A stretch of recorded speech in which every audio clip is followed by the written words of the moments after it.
Tensions are rising in the Middle East as U.S. President Trump threatens to strike Iran. They cannot continue to threaten the stability of the entire region, and they must make a deal.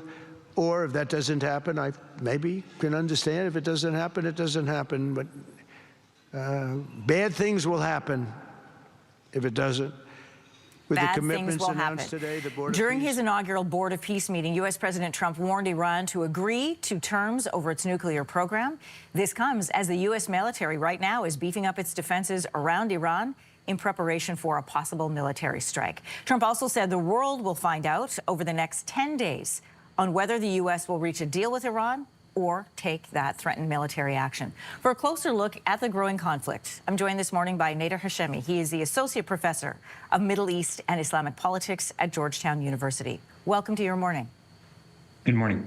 When you hear the President of the United States say bad things will happen if Iran does not make their deal, what is he referring to? How bad can it get? Well, we don't know exactly, but given the military forces that have been deployed in the Persian Gulf, military analysts are saying that this looks like the lead up to the 2003 Iraq War. So it seems like the United States is preparing for a major military attack on Iran, much larger and much bigger than what we saw last June when the United States and Israel attacked Iran. So I think, based on that fact and based on the rhetoric, Trump keeps saying something traumatic is going to happen if Iran doesn't effectively capitulate. Bad things will happen. He's hinting at a major military attack on Iran roughly in the next 10 to 15 days.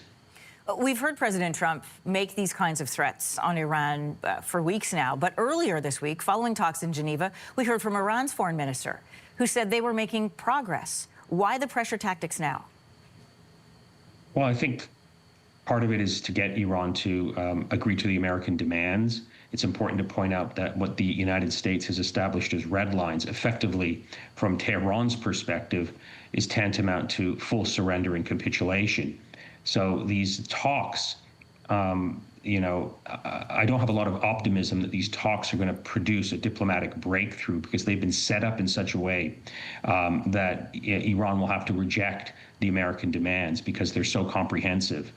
And it's also interesting to point out that, and Trump is saying, if Iran doesn't sort of agree to a deal in the next 10 days, bad things will happen. In 10 days, you cannot negotiate a detailed, diplomatic agreement dealing with all of these big issues related to Iran's nuclear program, its arsenal. So that's sort of an indication that, diplomacy doesn't really mean very much. I think Trump is just waiting until he has enough military assets in the region to strike Iran, hoping that that is going to produce a big gain for him personally and advance U.S. interests in the region more broadly. Do you think this is an actual timeline? We've seen President Trump do this before, where he puts a timeline in place, things get close, and then he moves the end posts again. Is it possible that they've got more time, or does it feel like this is something that he wants decided before the middle of March? Yeah, well, look, to deploy this amount of military hardware, to aircraft carrier strike groups, it's very expensive for the United States to do that and sustain that type of military presence for a long period of time if you're not going to use it. So I suspect this is all the lead up to a major war. But again, when it comes to Donald Trump, what he's known for is his unpredictability, and his foreign policy decisions, according to really good reporting, is that he tends to sort of make big decisions based on the last conversation he's had with someone in the room. So these things can, change very quickly. He's under a lot of, I think, incentive and pressure from Israel to go after Iran, but then a lot of the regional countries, his close allies in the region, primarily Qatar, Turkey, and Saudi Arabia, are very, very upset about where this is all headed. So they could have influence over him. At the last minute, things could change. But I'm of the view, my reading is that we are headed very much to a catastrophic war whose implications are, can't be predicted at this moment. You know, that phrase that you are using just continues to ring in my head, which is we are heading to a catastrophic war. And you say that so calmly. Let's take a look at that region. There have been talks between the U.S. and Israel about a possible strike, but these are since December. What would this mean for Israel? What does it mean for neighboring countries? And what does it mean for Iran's allies?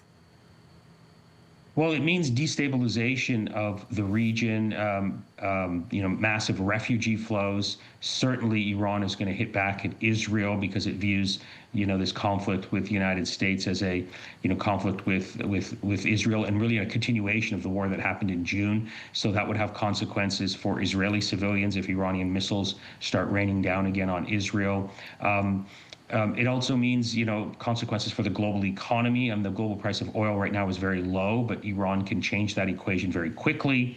And, there's 40,000 American troops and a lot of military hardware now in the Middle East. So if Iran sort of starts to gain some successes by hitting American targets, and there is a loss of American personnel, naval officers, et cetera, that will then create a dynamic where Donald Trump will be forced to respond to the death of American soldiers, leading to this escalatory cycle for which no one knows how it's going to end. There's one fundamental truth about these wars. They're very easy to start, very difficult to stop. And what's so bizarre about this whole plan is that there's no real clear vision that Donald Trump has articulated about what the end game is here. What's the plan? What's the day after going to look like? And so there's a lot of uncertainty, but that's very much what Donald Trump is all about. So that just sort of adds to the concern and the foreboding that many of us have about what's about to happen in the Middle East. On a very small scale, we've seen precedent for that when we take a look at Venezuela and what happened in the days following.